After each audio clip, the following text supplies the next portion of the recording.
morning from Interlaken. Actually, umuulan ngayon. For the ulan, ang Interlaken, pack. Sorry, naputol kanina kasi may sumakay sa elevator. Anyways, andito na tayo sa Interlaken, Switzerland. I was so excited yesterday because, yay! Finally! Tapos biglang, pagka-check ko kagabi, sabi, oh shit, uulan. And, it's not fake. I mean, hindi siya umuulan. Actually, yung plan ko is all out today. Dapat pupunta na ako sa bundok, sa top of Europe and everything. Ganyan. May itinerary na talaga ako for today, pero hindi inalaw ng mundo yun. So, hintayin ko na lang na tumila yung ulan at kung saan man ako abutan, go. Ganon. Anyways, let's just enjoy Switzerland. We're here. So, yung hotel ko, binigyan ako ng palibreng payong. So, pwede na. Alright, let's go.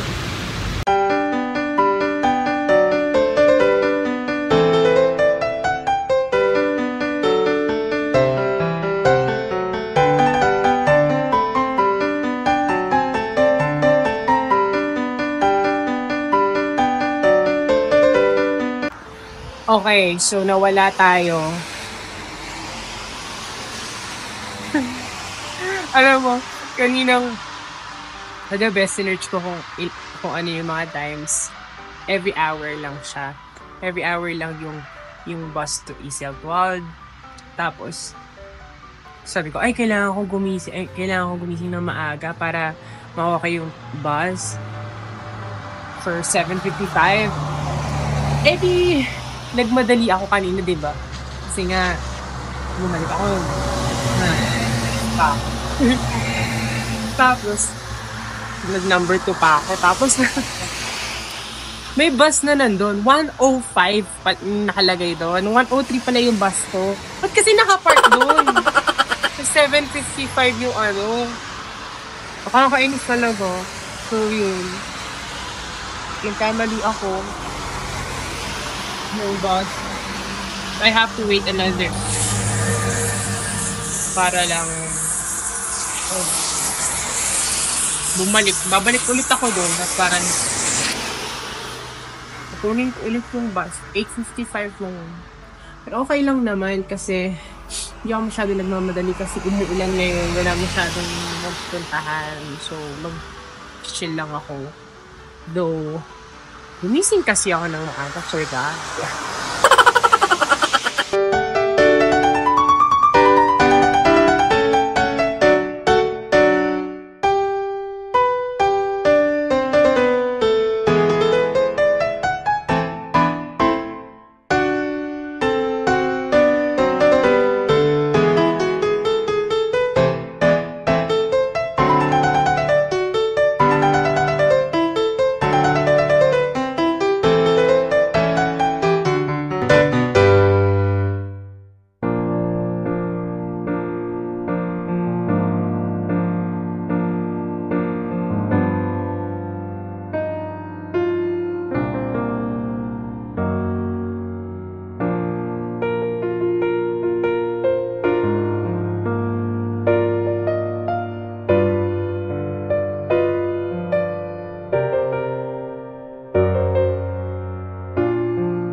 for the ulan ang Lauterbrunnen. We made it to Lauterbrunnen. So, maglakad-lakad muna tayo dito. Let's go.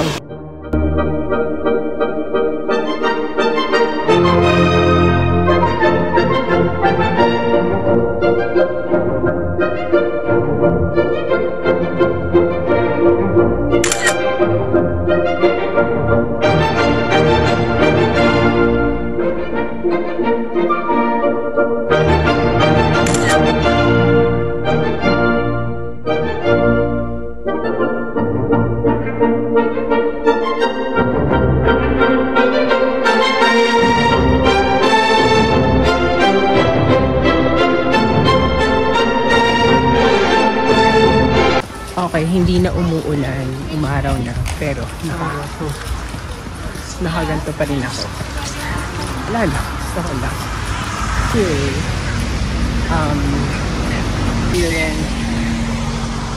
We are there for the train view. So, tingnan natin kung maganda talaga. Ngayong umaraw na ng konti, ng very light dito sa Lauterbrunnen. Alright, let's go.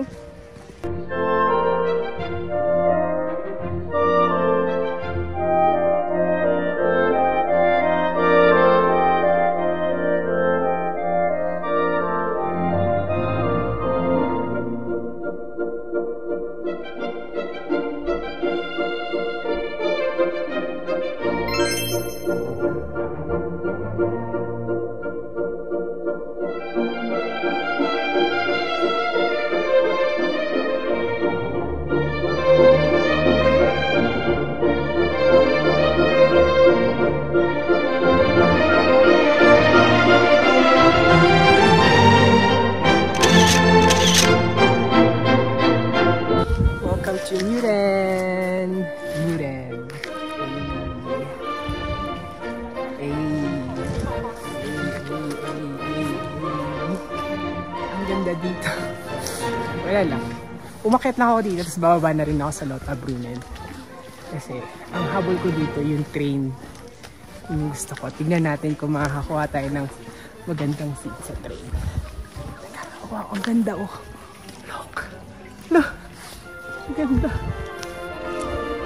Pero babalik na ulit tayo sa Lauterbrunnen. Tignan natin kung makakakuha tayo ng magandang seat.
So as you can see,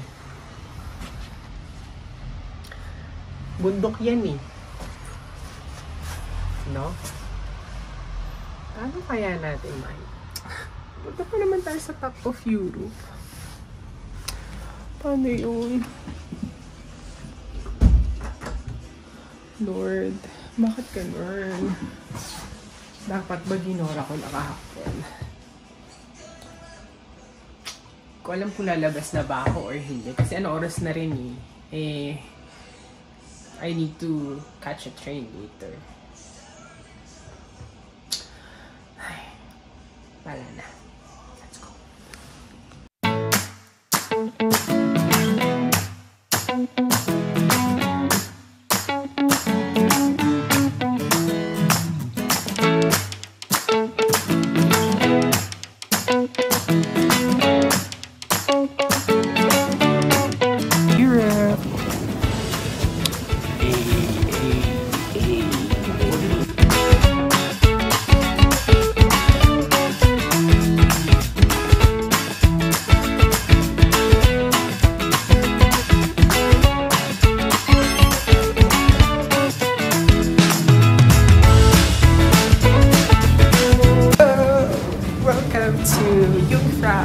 I'm on the top of Europe. I'm on the way to this falls na tinano talaga ng mga tao noon.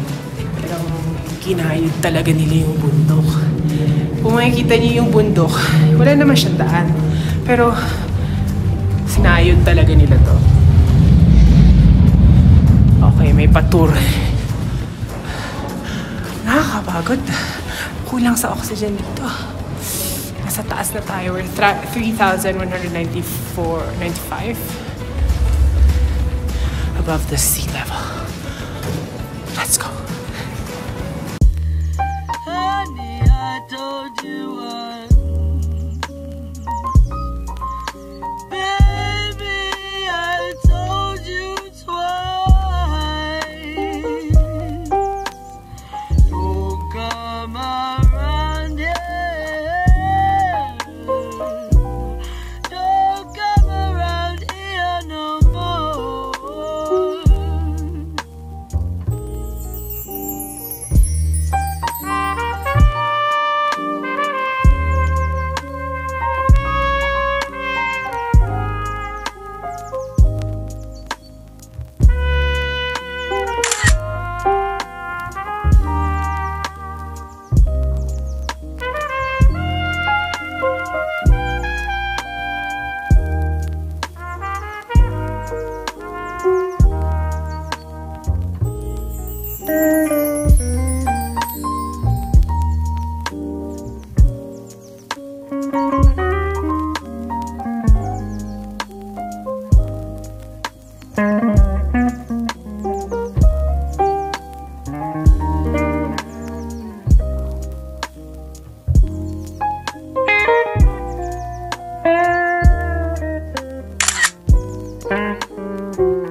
For the lakad, pagkalayo-layo para lang makarating dito sa Grindelwald first. Pagod na ako. Gusto ko nang matulog ulit. Pero laban. Let's go. You are my... You are...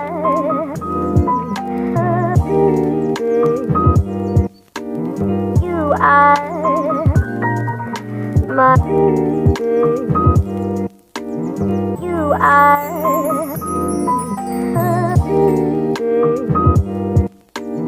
You are my... Hello mga guys. Grabe yung pagod ko today. Now we're on our way to Luzerne. And 6 PM na tayo makakarating doon. So, we just drop off everything. Then, magdi-dinner tayo ng matagal. Masarap talaga tuloy ito. Yung matangin sa pera. First, look at the view here. Tignan mo. Galing, di ba?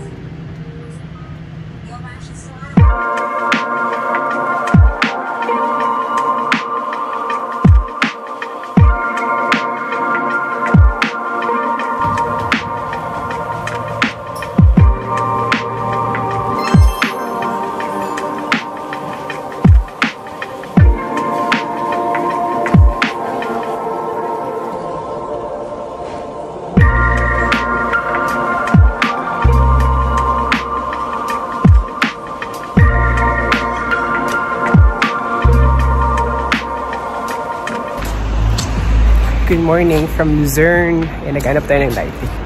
And it's 7:30. No, it's 7:07. And we're walking to the Meal Fulet.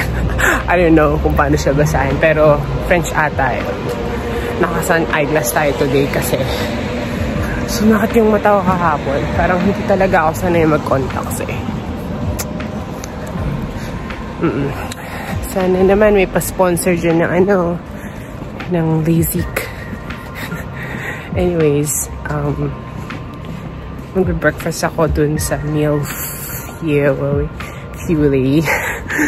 Tapos, I'll just spend like half day or like 4 hours to explore the old city.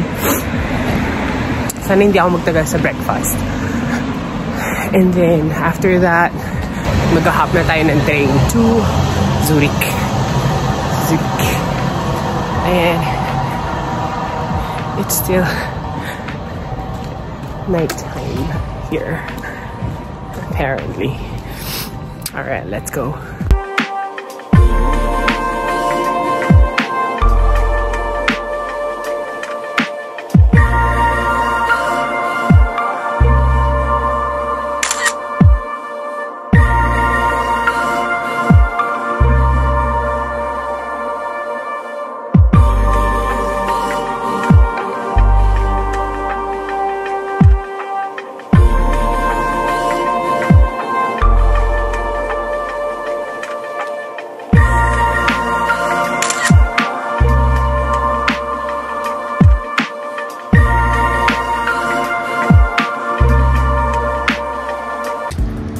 Kaya pala walang masyadong tao.